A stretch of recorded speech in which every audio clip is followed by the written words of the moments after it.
So anyone who's joining us at home, hopefully you've just had a chance to watch one of these days. And we're lucky enough to be joined by the writer-director of the film, Bastian Günther. So thank you again, Bastian, for taking the time to join us today. Thank you. Yeah, sure.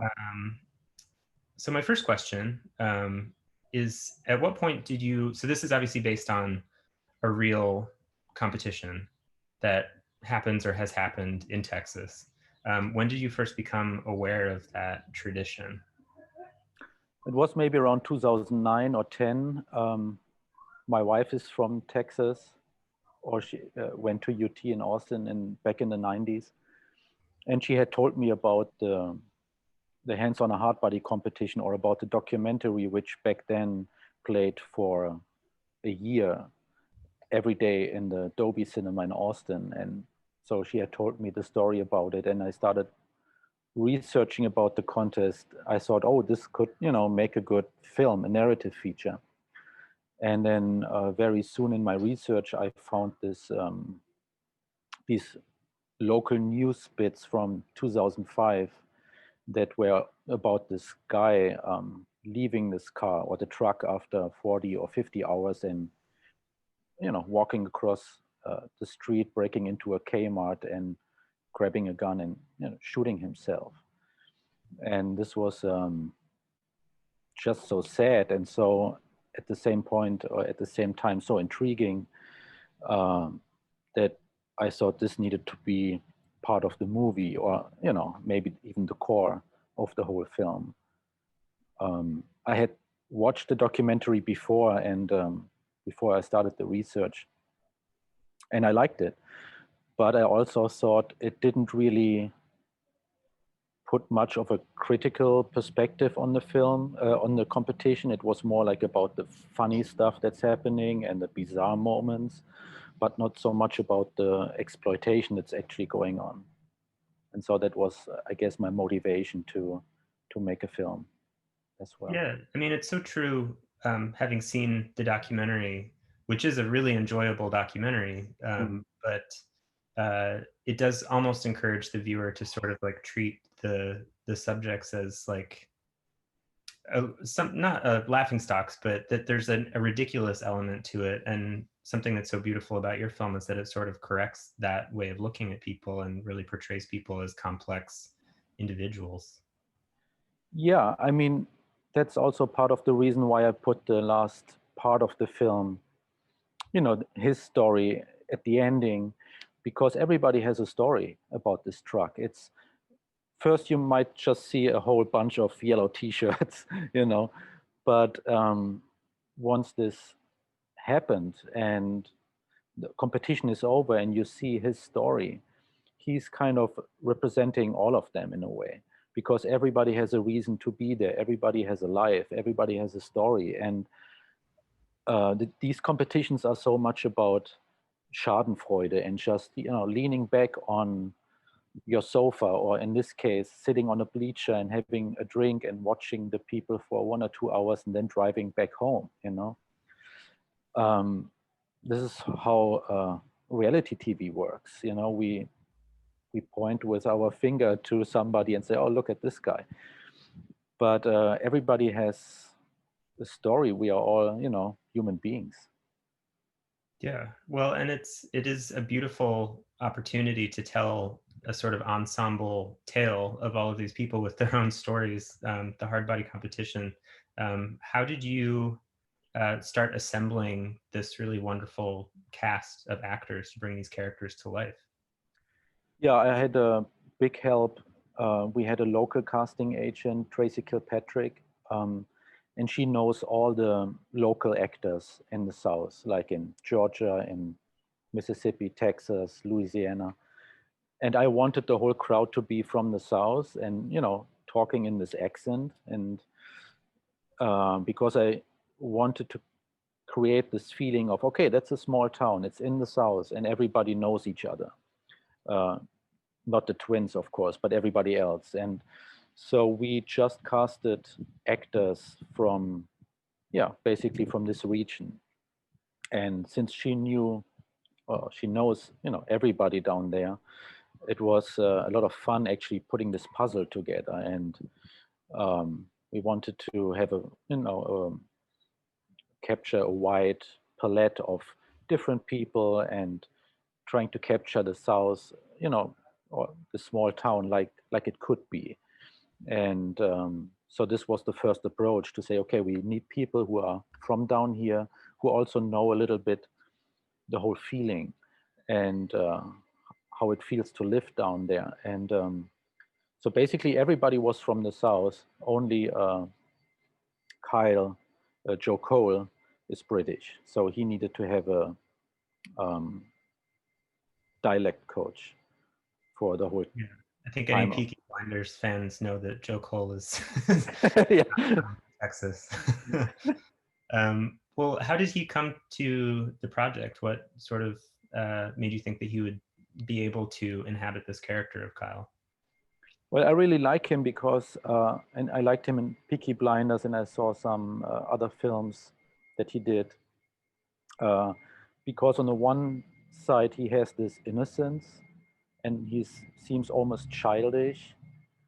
And on the other hand, he has this anger, or at least he's able to put his anger out or to explode, like also like in Peaky Blinders. So, and I always saw Kyle like a little naive, childish person who, has a temper and can't always control it.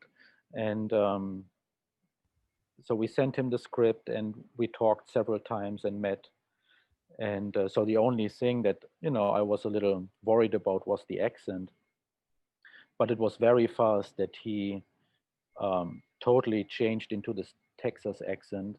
And basically, during the whole time of the production, he was in it. Also, when we were at dinner at night, or at the weekend, just hanging out, and he also was in the character the whole time. So he's kind of a goofy, funny guy, but the whole 8, 9 weeks of production, he was like this Kyle person, and very focused and mumbling in his Texas accent. And then when we wrapped the shoot, suddenly like this British goofy guy popped up again, and I was like, "Who are you?" So he really took it on, and this was really fun to see That's how he did impressive. this. Yeah, Little scary, but impressive. yeah, yeah. We actually have a question from one of the viewers at home. So I'll read that. As someone who's not originally from Texas, what makes this or any depiction quintessentially Texan or American? Or do you think it is quintessentially Texan or American? Well, I was really interested in it, or I am still really interested in it, because although it takes place in Texas or in the US, it is a very universal story, I think, about us human beings and how we live, and how we live in a system that has privileged people and underprivileged people, and how we exploit, or how people who are underprivileged are actually exploited in the system.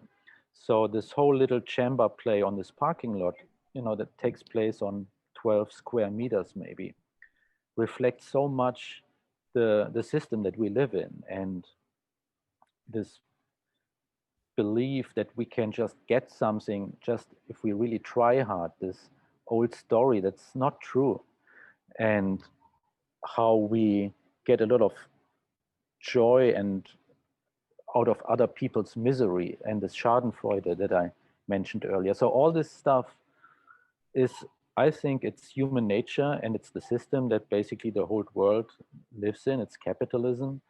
So although it's a Texas story, I was really interested in it because it kind of reflects us and how we live. And as an outsider, I mean, I've been living in Texas now for on and off for 10 years or 11 years. But I think I have sometimes a different perspective on things, or I see things differently than people who live, their whole life here. So I get very interested in things, and this just yeah, I thought it was just very, very interesting and intriguing because it tells so much about us as a species. Yeah, I mean, yeah, you're right. It is incredibly universal. Definitely feels like more than just an American story. But there is even just to like this period in time, it feels like in America and elsewhere, like there's such a polarization and um, we're losing the ability to sort of like see the humanity in other people, it feels like sometimes. And it feels like this movie is kind of working as a corrective to that. So it feels timely, even if not specifically to America, but just like Mm. timely. Um, yeah. Yeah, no, no, definitely. It's and when you see this last part of the film, I think, or at least what I was, I guess, trying to do, is like how little it takes to uh, go maybe down the wrong path. And these competitions, they work so much with hope, or they tell you, oh, you can do this, you can win this, but it's they're just playing with your hopes, you know, and they are not real. It's not a real thing in a way. And even if you, what this twin tells Kyle, even if you win this truck, you still be the idiot who needed to stand at this car for 5 days. Yeah. And so it's, I don't know, it's a very, just a very interesting thing. And what you said is right. I think it is timely because we, you know, there's a big election coming up in the US, but I experience this everywhere. And with the coronavirus and people who, you know, say it's not real, other people say it's real, but we don't. I think we almost lost the ability to have a dialogue with somebody or a conversation who doesn't agree, you know, and it has become so hard, right? What you said is like, yeah, it's everything is getting so polarized, and it's only black and white. Yeah, no, completely. Well, so we have another question from a viewer, which is, what's the reaction to your film been like from people who might have been fans of Hands on a Hard Body? Good question. um, well, we were supposed to have the North American premiere at South by Southwest, and I was looking forward to exactly experience this. Like, how do people react um, who really loved the documentary?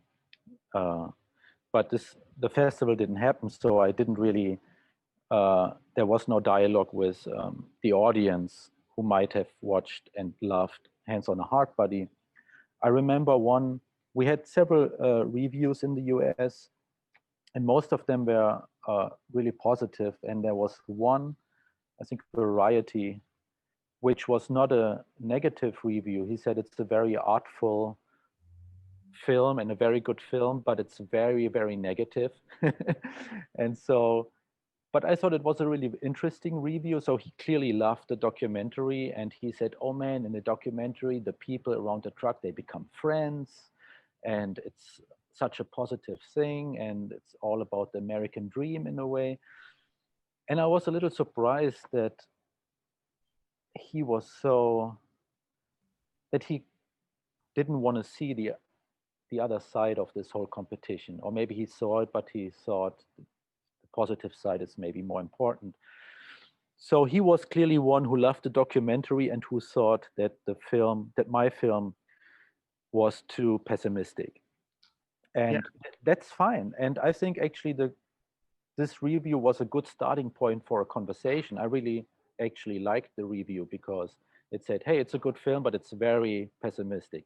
And I think that's a great starting point for a conversation. And that's, I think, what cinema is about, that we, uh, like right now, in a different way, but we talk about the film, and, you know, we don't have to agree to everything. And yeah, absolutely. Well, and hopefully someday soon you will be able to have live screenings in Texas and elsewhere.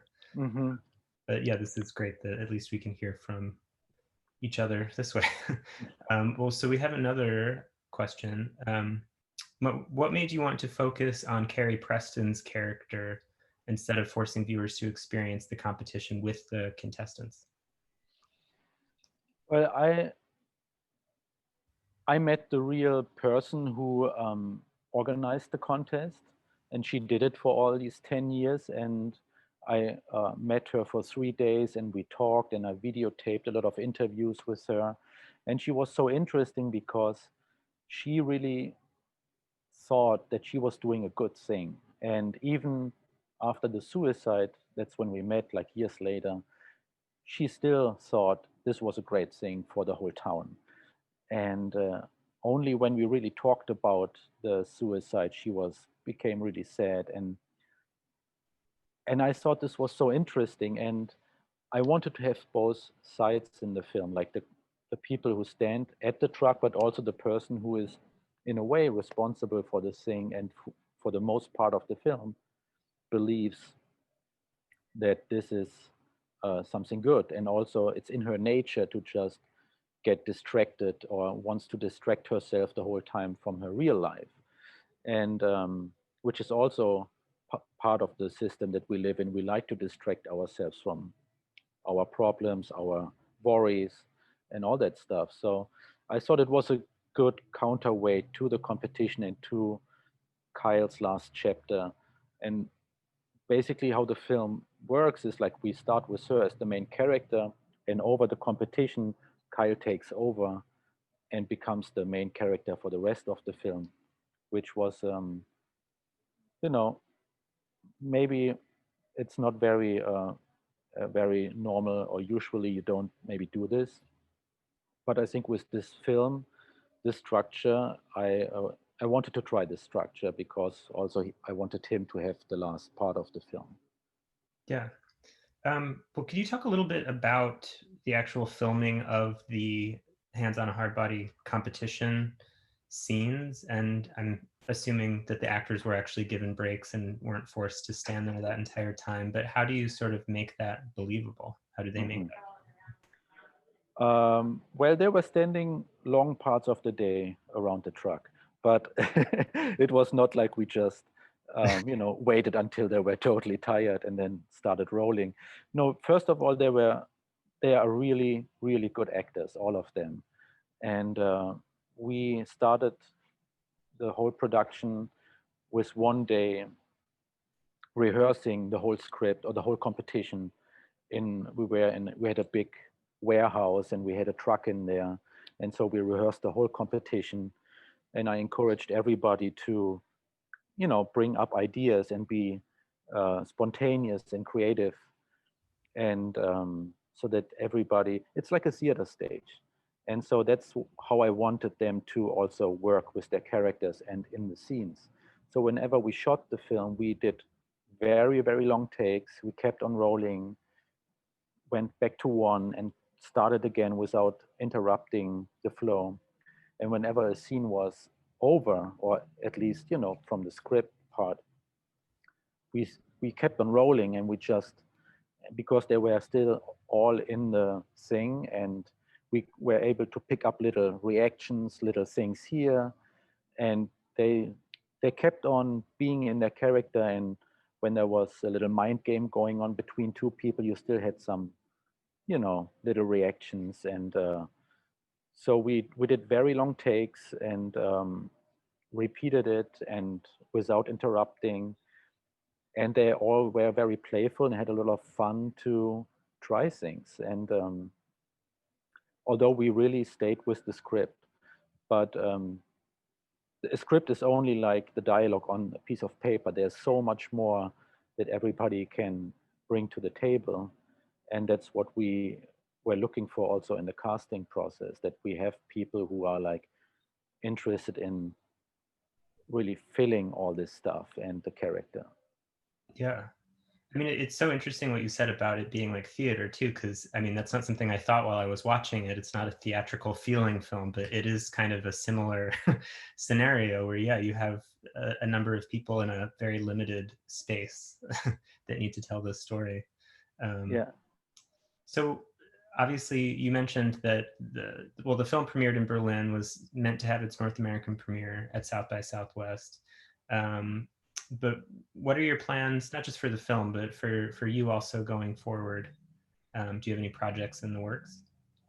I have a new project I'm writing right now.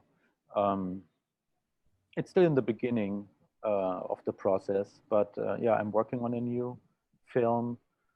Uh, it's it's an international film that takes place in different countries. Um,